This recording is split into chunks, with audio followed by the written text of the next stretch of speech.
ابھی Harvard university پر فورن students کو انرول کرنے کے بین کا معاملہ عدالت میں پہنچا ہی تھا کہ امریکن اسٹیٹ ڈپارٹمنٹ نے تمام فورن اسٹوڈنٹ ویزاز پر فوری بین لگا دیا ہے۔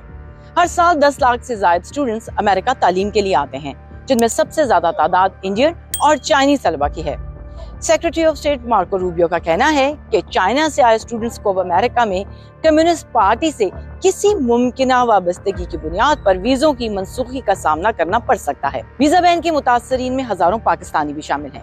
تو ایسے اسٹوڈنٹس کا کیا ہوا جو داخلے اور ویزے کے پروسیس کے درمیان میں اٹک گئے ہیں؟ بیسیکلی ہوتا ایسے ہے کہ آپ کو سب سے پہلے اپنا MBBS کمپلیٹ کرنا ہوتا ہے ان پاکستان، تو وہاں پر آپ کے پاس ان فارورڈ جو پوزیشنز ہوتی ہیں in America, it's called medical residency program, اس کے لیے آپ کو you have to clear multiple step exam ہے۔ بیسکلی وہ اس کا اسٹیپ 1 ہوتا ہے، اسٹیپ 2 ہوتا ہے، and then you go for a match. تو it's a long procedure, it requires a lot of effort and practice and even investment. تو میں اور میرے ساتھ کے کئی کالیگز، ہم نے چونکہ ڈریم کیا ہوا تھا، وی وانٹڈ کہ ہم اپنی MBBS کمپلیٹ کرنے کے بعد اپنی جو اسپیشلائزیشن ہے، جو ریزیڈنسی ہے، وہ امریکہ USA سے کریں، and for that we prepared for and invested ان۔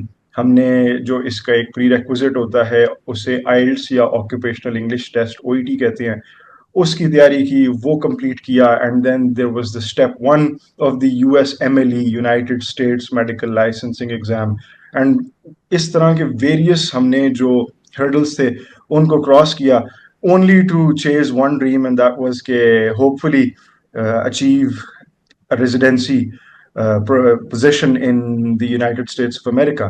لیکن now when we are hearing news, اب جب ہمیں خبر مل رہی ہے کہ جو بھی ہم نے ایفرٹ کی ان دا پاسٹ 2-3 ایئرز، جو ہم نے انویسٹمنٹ کی in the previous years, that all could go to waste just because of this policy, اور یہ جو چینجز کیے جا رہے ہیں۔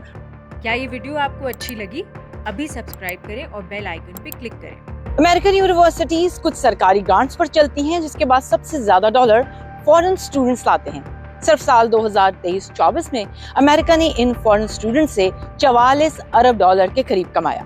دوسری طرف امریکہ کی ترقی باہر سے آئے ذہین اور قابل لوگوں کے کنٹریبیوشن پر بہت انحصار کرتی آئی ہے، جس پر منفی اثرات پڑ سکتے ہیں۔ سب سے زیادہ اثر امریکن یونیورسٹیز پہ ہوگا۔ American universities are heavily dependent, اور یہ نہ صرف پرائیویٹ یونیورسٹیز، یہ پبلک یونیورسٹیز بھی ہے۔ جہاں تک کہ PhD کے اسٹوڈنٹس وغیرہ ہیں، ان کو فنڈنگ اسٹیٹ اسکول سے بھی بہت زیادہ ملتی ہے، بیکاز جو گریجویٹ اسٹوڈنٹس ہوتے ہیں وہ ایک قسم سے چیپ لیبر ہے امریکہ کے لیے۔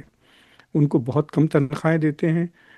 مثال لے لیں آپ، اگر ہمارے پاس کوئی یونیورسٹی آف ڈیلاویئر میں PhD کرنے آتا ہے بزنس میں، تو ہم اس کو $25,000 دیں گے سالانہ اسکالرشپ، اور اس $25,000 میں وہ گریڈنگ بھی کر لے گا، یا کبھی کلاس پڑھا دے گا، یا ریسرچ اسسٹنٹ کی ایسی نوکری کرے گا۔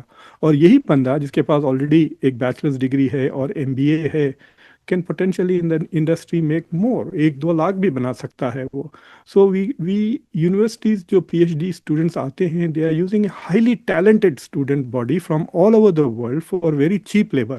تو وہ بیسیکلی 4-5 سال امریکہ کی خدمت کرتے ہیں، اور پھر اس کے بعد وہ رک جاتے ہیں، وہ واپس نہیں جاتے۔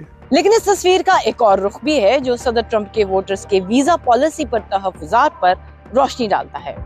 یہ قسم کا سٹل زینوفوبیا ہے جو انٹرنیشنل اسٹوڈنٹس کو نان امریکن سمجھتا ہے، that they are coming and taking away American things. خود ڈونلڈ ٹرمپ نے کہا کہ جب ہم ہارورڈ کا انٹرنیشنل اسٹوڈنٹ کو 15% پہ لمٹ کر دیں گے، because there are many Americans who want to go to these universities, اور ان کو ایڈمیشن نہیں مل رہا because they are recruiting foreigners. Trump administration یہ سمجھ رہا ہے کہ انٹرنیشنل اسٹوڈنٹس کو جو ریکروٹ کر رہے ہیں، it is an ideological thing. جہاں تک کہ یونیورسٹیز کا سوال ہے، it is not ideological, it is qualitative. We are picking the best of the best.